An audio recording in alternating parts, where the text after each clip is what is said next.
श्रोताओं, मैं हूँ आपका दोस्त ओपी राठौर और मैं कविता कंडवाल। हम दोनों की ओर से सभी किसान भाइयों और बहनों का स्वागत, अभिनंदन और सादर नमस्कार। श्रोताओं, अपना वादा निभाते हुए आज हम फिर आपसे रूबरू हैं, लेकर आपका मनपसंद कार्यक्रम जिसका नाम है आधुनिक कृषि चौपाल, विज्ञान से किसान तक। किसान भाइयों और बहनों, आपके लिए ये बेहद उपयोगी कार्यक्रम हम प्रस्तुत कर रहे हैं भारत सरकार के कृषि एवं किसान कल्याण मंत्रालय के सौजन्य से और आकाशवाणी नई दिल्ली के प्रयास से। श्रोताओं, आज की कड़ी में हम चर्चा करने वाले हैं पोषण से भरी सब्जियों की और इनके बीजों, रोपण सामग्री व नई कृषि विधियों की। साथ ही आज चर्चा होगी सब्जियों को उगाने की नई तकनीकों के बारे में भी। और ये सब इसलिए कि हमारे किसान भाई सब्जियों की खेती आधुनिक वैज्ञानिक तौर तरीके से करें, कम भूमि से ज्यादा पैदावार हासिल करें और अपनी आमदनी बढ़ाएं, मुनाफा बढ़ाएं। साथ ही देश में पोषण सुरक्षा को भी मजबूत बनाएं। तो किसान भाइयों और बहनों, आज सब्जियों से जुड़ी नई जानकारियों का खजाना लेकर हमारे साथ हैं अनुभवी और प्रतिष्ठित सब्जी वैज्ञानिक, जो बहुत सारी काम की बातें बताएंगे, उपयोगी टिप्स देंगे। और हमारे साथ प्रगतिशील सब्जी किसान भी हैं, जिनके सवालों का, शंकाओं का समाधान करेंगे सब्जी वैज्ञानिक। आधुनिक कृषि चौपाल से जुड़ रहे सभी वैज्ञानिकों और किसानों का हम स्वागत करते हैं और चर्चा को आगे बढ़ाते हैं। लेकिन इससे पहले आपको बता दें कि भारतीय कृषि अनुसंधान परिषद ICAR का एक विशेष संस्थान केवल सब्जियों पर अनुसंधान करता है और देश में सब्जी उत्पादन को आगे बढ़ाने में इसका महत्वपूर्ण योगदान है। श्रोताओं, इस विशेष संस्थान का नाम है भारतीय सब्जी अनुसंधान संस्थान, जिसे हम अक्सर IIVR के संक्षिप्त नाम से भी बुलाते हैं। और यह संस्थान स्थित है उत्तर प्रदेश के वाराणसी यानी काशी नगरी में। हमारे लिए प्रसन्नता की बात है कि इस संस्थान के निदेशक और प्रमुख वैज्ञानिक आज की आधुनिक कृषि चौपाल से जुड़ रहे हैं। तो अब हम कृषि चौपाल की शुरुआत करते हैं IIVR के निदेशक डॉक्टर राजेश कुमार से। डॉक्टर साहब, हमें और हमारे श्रोताओं को ये जानना है कि आपका संस्थान क्या अनुसंधान करता है और देश में सब्जी उत्पादन को कैसे बढ़ावा देता है। भारत सब्जी उत्पादन में विश्व में दूसरा स्थान रखता है और वर्तमान में हम 207 से ज़्यादा मिलियन टन सब्जी उत्पादन कर रहे हैं और 11.27 मिलियन हेक्टेयर से, और उत्पादकता हमारी लगभग 18.5 टन प्रति हेक्टेयर है। मैं बता दूं कि इस संस्थान का उदय 1992 में सब्जी परियोजना निदेशालय के रूप में हुआ था। तत्पश्चात 1999 में इनके जो उपलब्धियों को देखते हुए इसको भारतीय सब्जी अनुसंधान संस्थान का दर्जा दिया गया। हम अपने संस्थान की गतिविधियां अपने 3 विभागों, एक क्षेत्रीय अनुसंधान केंद्र और 2 कृषि विज्ञान केंद्रों के माध्यम से करते हैं। हमारा 3 विभाग जो है, सब्जी उन्नयन विभाग जो नई नई किस्मों का विकास करता है, जिसमें कि ज्यादा उपज हो, जलवायु सहनशीलता हो, बहुरोग रोधिता हो, निर्यातोन्मुखी हो, पोषण से ज्यादा हो। हमारे जो सब्जी उत्पादन विभाग के जो वैज्ञानिक लोग कार्य करते हैं, हम क्या करें उसमें कि सब्जी उत्पादन ज्यादा हो, जैसे कि संरक्षित खेती के लिए, कार्बनिक खेती के लिए, कम पानी लगे उस तरह से कैसी तकनीकें का इजाद करें, उसके लिए करते हैं। दूसरा हमारा सब्जी सुरक्षा जो महत्वपूर्ण विभाग है कि हम सब्जी में कीट व्याधियां या रोग लगने के लिए क्या उपाय करें, किसान भाइयों को कम से कम खर्चे में उनका जो रोग है या कीट व्याधियों का हो जो मैनेजमेंट हो सके। इसके लिए हम बायोपेस्टिसाइड्स पे ज्यादा फोकस कर रहे हैं आजकल।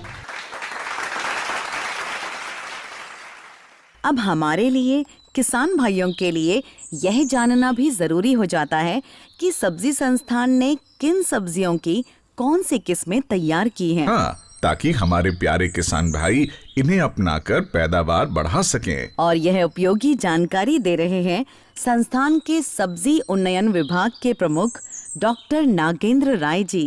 भारतीय सब्जी अनुसंधान संस्थान का सब्जी उन्नयन विभाग इस समय 42 सब्जियों पर कार्य कर रहा है और मैं आपको बताना चाहूँगा कि भारतवर्ष में 70 सब्जियां उगाई जाती हैं, जिसमें हम 60% सब्जियों की पर हम अनुसंधान कर रहे हैं, जिसमें हमारी 20 प्रमुख सब्जियां हैं, जैसे टमाटर है, बैंगन है, मिर्च है, फूल गोभी है। हम 22 अल्प प्रतिष्ठित सब्जियों पर भी हम खेती कर रहे हैं, जैसे हमारी कलमी साग है, पोई है, बथुआ है और स्वाड बीन है, विंड बीन है, सोयाबीन है।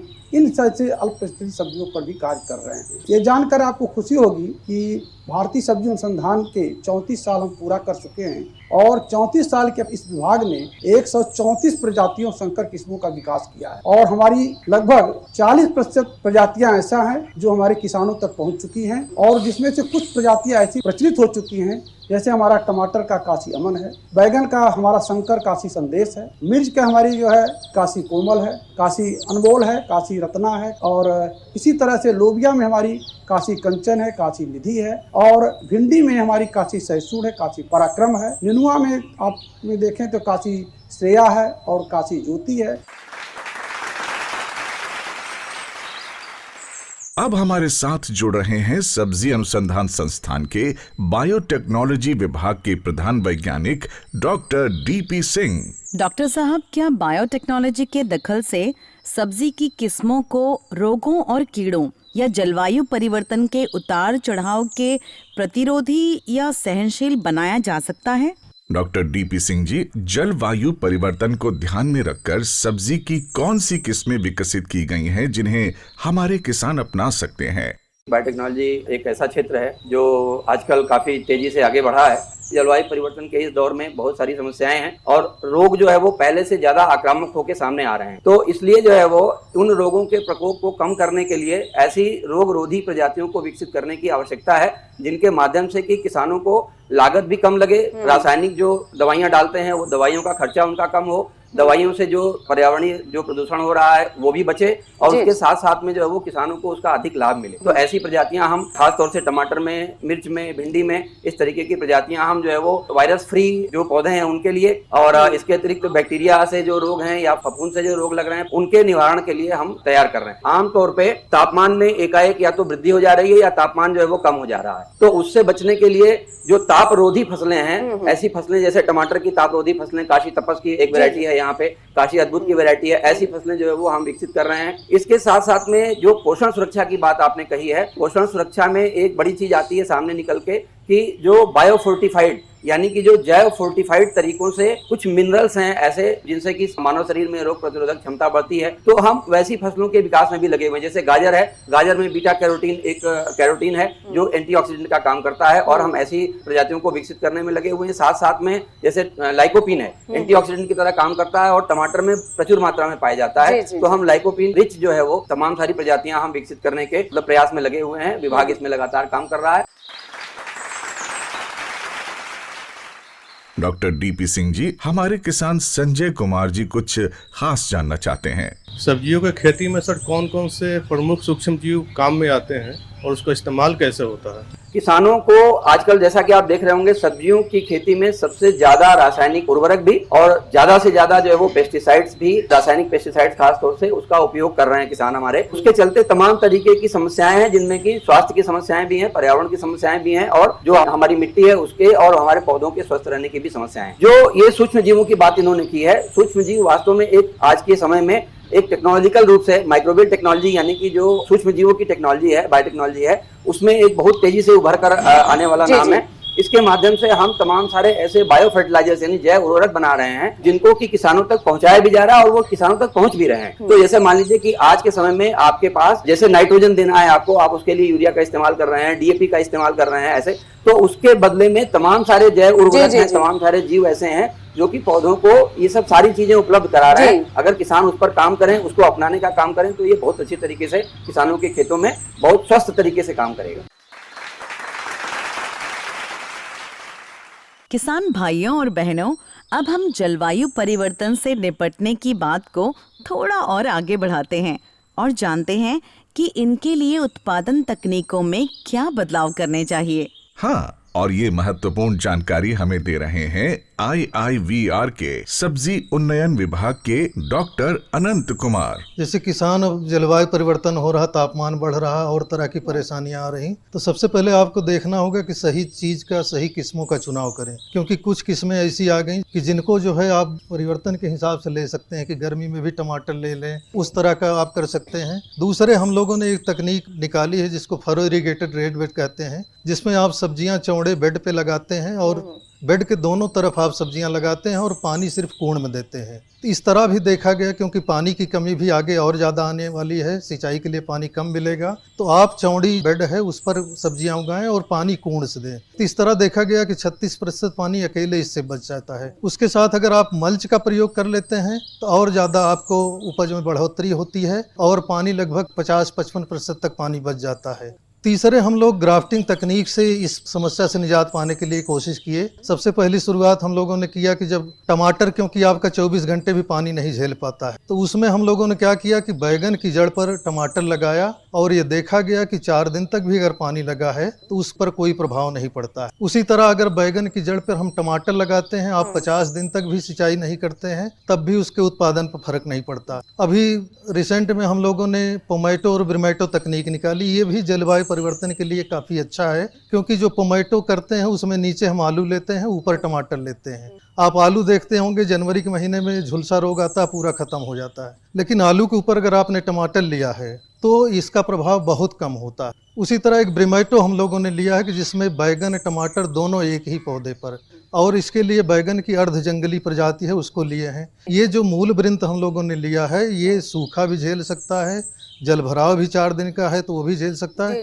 तो इस तरह जो है हम आप करके, या आपका प्रोटेक्टेड कल्टीवेशन है, इसमें तापमान, आर्द्रता और लाइट को कंट्रोल करके आप थोड़ा समय इधर उधर भी कर सकते हैं।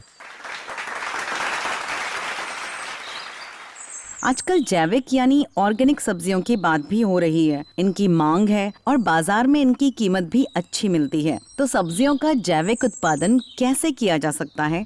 श्रोताओं, इस उपयोगी जानकारी को हमारे साथ साझा कर रहे हैं सब्जी अनुसंधान संस्थान के सस्य विज्ञान विभाग के प्रधान वैज्ञानिक डॉक्टर SK सिंह।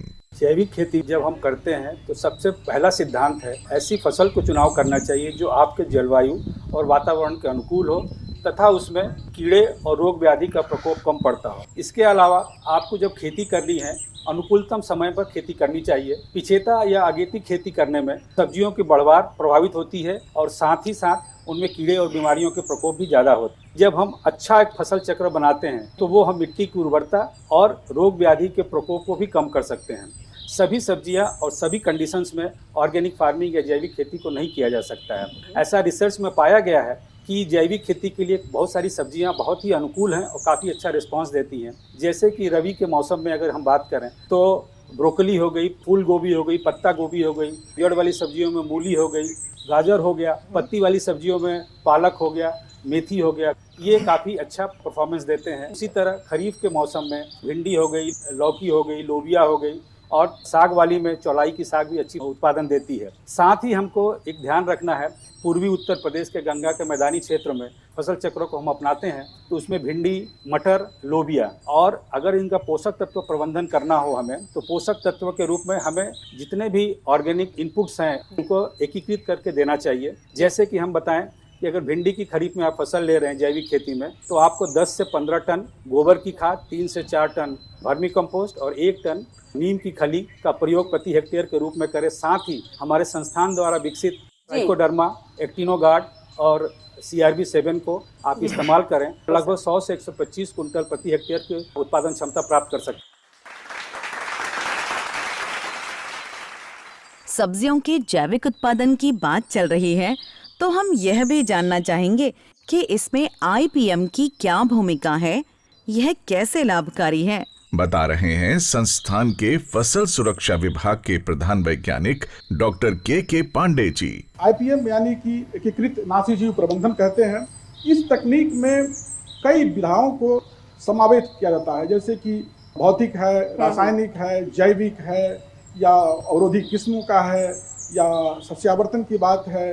तो कहने का मतलब कि इन सभी को मिला करके जब आप सब्जियों की खेती में प्रयोग करते हैं तो उससे रसायन की बिल्कुल ही आवश्यकता नहीं पड़ती है और रोगों और कीटों का समुचित निदान होता है। जब भी आईपीएम की विधि अपनाएं तो यह ध्यान रखें कि किसान भाई सब्जी के रोगों और कीटों के लिए जो आईपीएम की तकनीक वैज्ञानिक द्वारा संतुलित की जाती है उसको फसल लगाने के समय से या बुआई करने के समय से या खेत जुताई करने के समय से ही प्रारंभ कर दें। जब हमारी सब्जी लगे उस समय उसमें रोग और कीट ना लगे और किसी भी रासायनिक दवा का प्रयोग ना करना पड़े। हमारे किसान भाइयों को अक्सर सब्जी फसलों में मिट्टी से मिलने वाले रोगों का सामना करना पड़ता है, इसलिए हम इनके उपचार या निवारण के उपाय भी जानना चाहेंगे। यह उपयोगी जानकारी दे रहे हैं डॉक्टर के पांडे जी। ये विदित है कि मिट्टी में लाभकारी और हानिकारक दोनों तरह के फफूंद और बैक्टीरिया रहते हैं। सब्जियों में खासकर बात की जाए तो बहुत सारी ऐसी बीमारियां हैं जैसे कि आर्द्र गलन जिसको डैम्पिंग ऑफ कहते हैं, उठा होना, जड़ सड़न, तना सड़न, फल सड़न, होमा झुलसा, ये सारी बीमारियां मिट्टी से आती हैं और मिट्टी में ही फफूंद और इसके बैक्टीरिया जीवित रहते हैं। लेकिन एक और भी प्रकृति का ये वरदान है कि मिट्टी में कुछ ऐसे फायदेमंद फफूंद और बैक्टीरिया रहते हैं जिसको कि हम लोग निकाल करके प्रयोगशाला में और उसको बहुगुणन करके मल्टीप्लाई करके बृहद पैमाने पर किसानों के बीच में देते हैं। तो उसमें सबसे प्रचलित और पूरे दुनिया भर में सबसे ज्यादा फायदेमंद एक ट्राइकोडर्मा है। उसकी कई स्पीसीज हैं, अर्जियनम है, विरिडी है। तो ये सारी जो ट्राइकोडर्मा है वो खासकर मिट्टी में ही रहती है, मिट्टी में सड़े गले चीजों को खाती है। तो इसका ये फायदा है कि अगर आप इसको सब्जी में, चाहे वो नर्सरी में बीमारी लग रही हो या हमारी जो मुख्य फसल रोपाई के समय बीमारी लग रही है, जितने भी ये बीमारियां लग रही हैं, इसको मिट्टी में प्रयोग किया जाए या बीज का शोधन किया जाए। तो मिट्टी में प्रयोग करने के लिए ये ध्यान रखने की जरूरत है कि रोपाई या बुआई के कुछ दिन पहले ही इसका मिट्टी में मिला दिया जाए। रोपाई के समय या बुआई के समय में बीज शोधन कर दिया जाए। लेकिन बीज शोधन के समय यह ध्यान रखने की जरूरत है कि जो बाजार में उपलब्ध लाल या हरे रंग से प्राइमिंग की हुई बीज है उसका प्रयोग न करें या किसी भी रासायनिक दवा से शोधित बीज का प्रयोग जो है ट्राइकोडर्मा के बीज शोधन करने के समय नहीं करना चाहिए। सावधानी की जरूरत है कि ट्राइकोडर्मा मिट्टी में डालें तो यह ध्यान रखें कि मिट्टी में अधिक से अधिक जीवांश की मात्रा हो, चाहे वो कार्बनिक पदार्थ में हो, चाहे सनई ढांचा के रूप में हो या जिस किसी भी फॉर्म में हो, ताकि उस पर जो है उसका मिट्टी में ज्यादा बहुगुणन हो। अब बात आती है कि ट्राइकोडर्मा के अलावा भी हमारे पास कुछ ऐसे एंटागोनिस्ट हैं जो बायोलॉजिकल कंट्रोल में यूज होते हैं। जैसे हमारे पास बैसिलस सबटिलिस है या कीड़ों को मारने के लिए हमारे पास पैसिलोमाइसीज है, बेवेरिया है, लिकेनिसियम है, मेट्रीजियम है। इन सब भी ये मिट्टी में रहते हैं। इनको निकाल करके हम कीड़ों के जो खासकर रस चूसने वाले कीटों के ऊपर प्रयोग कर सकते हैं। किसान भाइयों और बहनों, सब्जी अनुसंधान संस्थान द्वारा अनेक योजनाओं के जरिए नई तकनीकों को किसानों के खेतों तक पहुंचाया जा रहा है ताकि पैदावार ज्यादा हो, किसानों का मुनाफा बढ़े। बिल्कुल, ऐसी कुछ योजनाओं के बारे में बता रहे हैं संस्थान के प्रसार विभाग के प्रधान वैज्ञानिक डॉक्टर नीरज सिंह। प्रमुख कुछ जो परियोजनाएं इस समय जो हमारे इस संस्थान के द्वारा चलाई जा रहे हैं उसमें सबसे पहले है फार्मर फर्स्ट। यह परियोजना पिछले एक दशक से जो है ये बनारस और मिर्जापुर के अलग अलग गांवों में यह परियोजना चलाई जा रहे हैं और इस परियोजना की खासियत ये है कि इसमें किसानों की सहभागिता के साथ साथ जो फार्मर्स इनोवेशन की हम बात करते हैं उसे भी ध्यान में रखा जाता है और उनके जो अवेलेबल रिसोर्सेज है, जो संसाधन उनके पास उपलब्ध है, उन चीजों को ध्यान में रखते हुए जो हमारे इस संस्थान की जितनी भी तकनीकें हैं उनको हम उन तक पहुंचाते हैं। और इसमें देखा गया है कि इससे हमारे लगभग जो है 15 से 30% तक की वृद्धि जो है सो अलग अलग जो है सो फसलों में पाई गई है। साथ ही साथ कुछ वर्गीकृत जो वो भी हमारे पास परियोजनाएं, फ्लैगशिप प्रोग्राम ये चल रहे हैं, जैसे कि अनुसूचित जाति के लिए और अनुसूचित जनजाति के लिए। अनुसूचित जाति के लिए वैसे तो सरकार पूरे देश भर में ये कार्यक्रम चला रही है, मगर ये संस्थान 3 राज्यों में, उत्तर प्रदेश, बिहार और पश्चिम बंगाल में ये कार्यक्रम जो है चला रहे हैं। और इस फ्लैगशिप प्रोग्राम में अनुसूचित जाति के जो हमारे किसान साथी हैं उनको जो है सो हम नई तकनीक के साथ साथ प्रदर्शन देते हैं, उसके प्रशिक्षण देते हैं, स्किल डेवलप हम करते हैं जिससे कि वो उसे अडॉप्ट करें और कम लागत में, क्योंकि खेती की जब हम बात करते हैं तो सबसे इम्पोर्टेंट होता है कि कम लागत जिससे कि मुनाफा ज्यादा हो। तो कम लागत में कैसे हम उसे कर सकें ये तकनीक हम बताते हैं।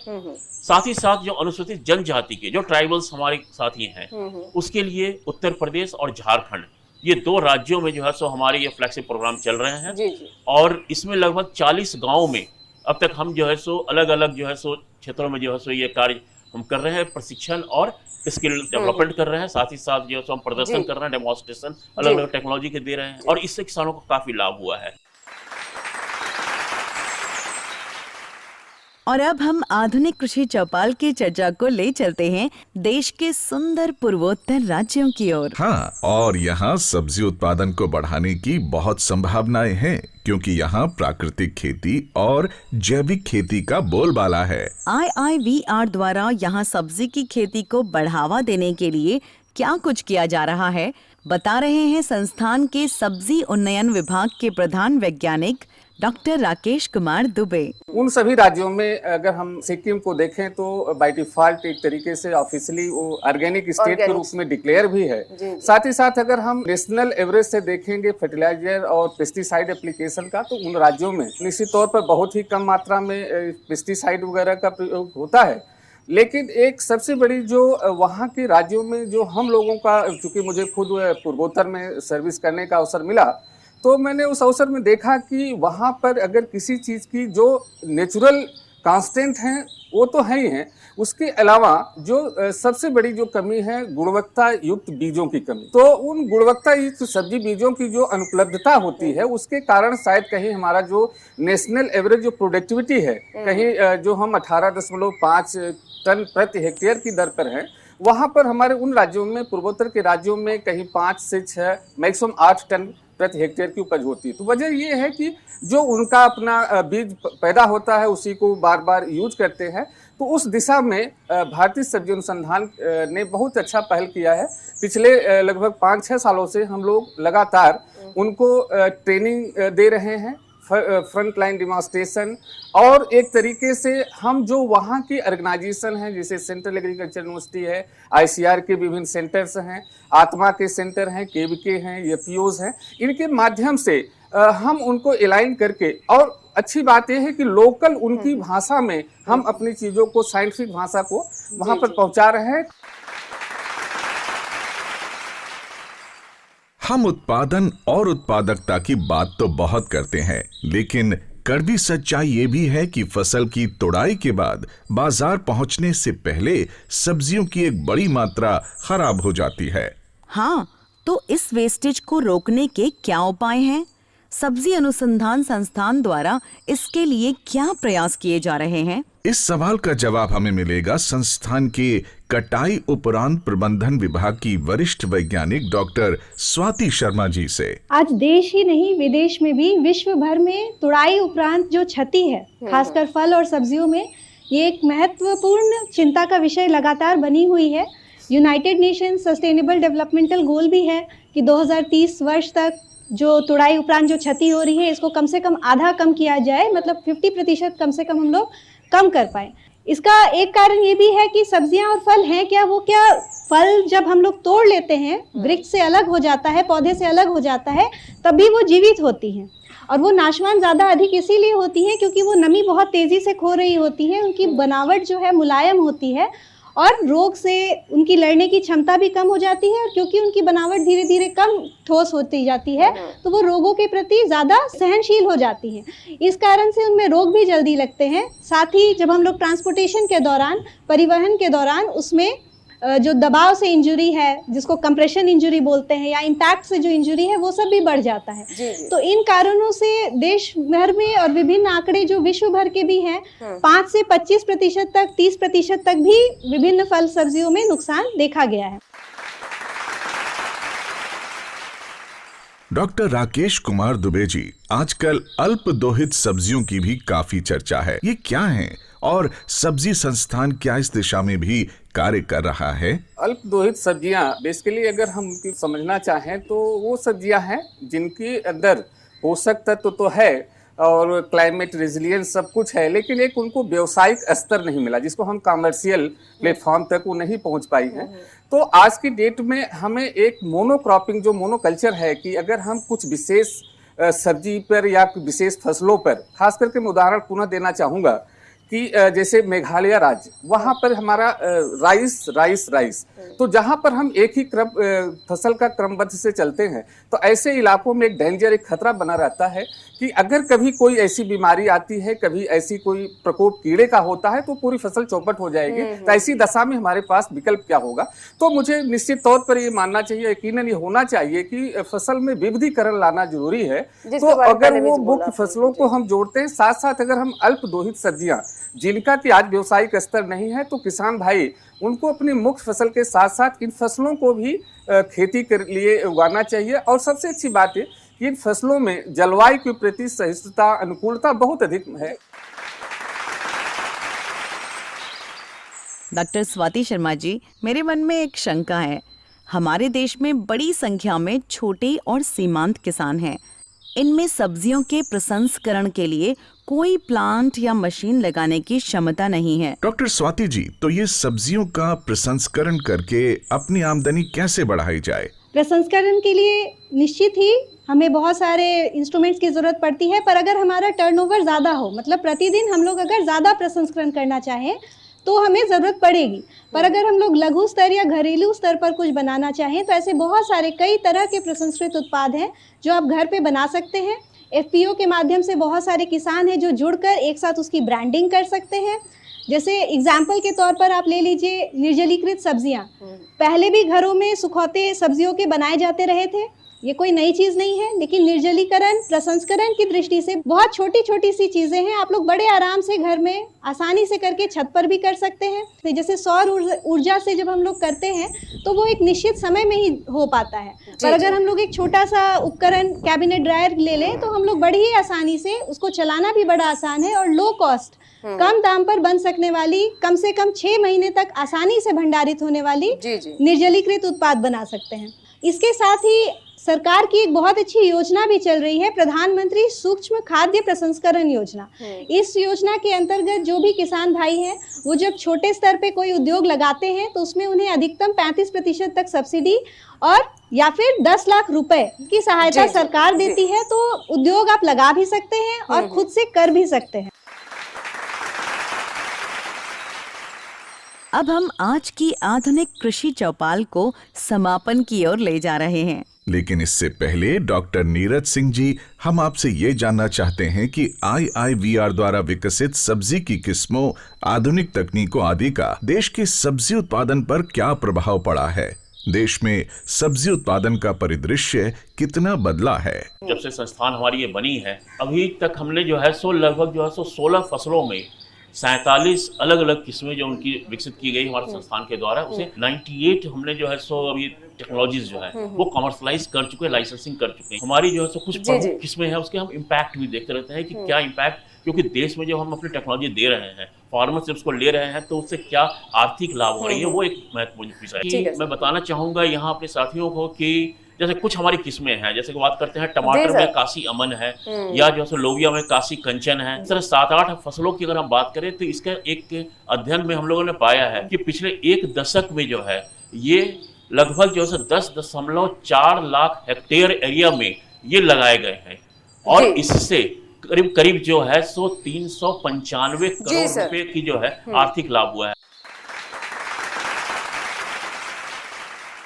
किसान भाइयों और बहनों, आशा है आज की आधुनिक कृषि चौपाल से आपको सब्जी उत्पादन बढ़ाने के लिए, ज्यादा आमदनी और लाभ के लिए उपयोगी जानकारी मिली होगी। किसान भाइयों और बहनों, इन काम की बातों को, वैज्ञानिकों की सलाह को आप अपने खेतों में आजमाएं और ज्यादा मुनाफा हासिल करें, तभी हमारे वैज्ञानिकों की मेहनत सफल होगी। हम आज की आधुनिक कृषि चौपाल के साथ जुड़े सभी वैज्ञानिकों और किसानों के प्रति आभार प्रकट करते हैं, धन्यवाद देते हैं। और श्रोताओं, हमारा आपसे विनम्र आग्रह है, गुजारिश है कि कृपया हमें यह जरूर बताएं कि आपको आज का कार्यक्रम कैसा लगा और इसे कैसे अधिक उपयोगी और लाभकारी बनाया जा सकता है। आप अपने सुझाव और प्रतिक्रिया हमें ईमेल कर सकते हैं। हमारा ईमेल पता है kkbongold@gmail.com। ईमेल पता एक बार फिर सुने और नोट करें,